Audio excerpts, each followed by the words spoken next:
So I got a great question today. The question was, I'm working my ass off, but I'm not seeing results.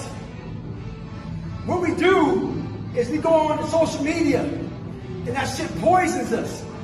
We have all these fit models that we're taking these snapshot of. Snapshot of these great legs, great ass. If you're a guy, big arms, big shoulders, big chest, all this bullshit. Take that mental snapshot. We start working our ass off for weeks, for months. We don't see results, so we get all pissed off. Those results are there. But what you've done is you take that mental snapshot and you're not seeing the results of that fucking fitness model, that person you want to be. Half of us don't even have it in our bodies to look like that.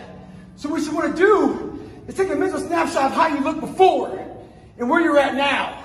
That's what you want to do in life. Compare yourself against yourself. Don't get poisoned by bullshit. Stay hard.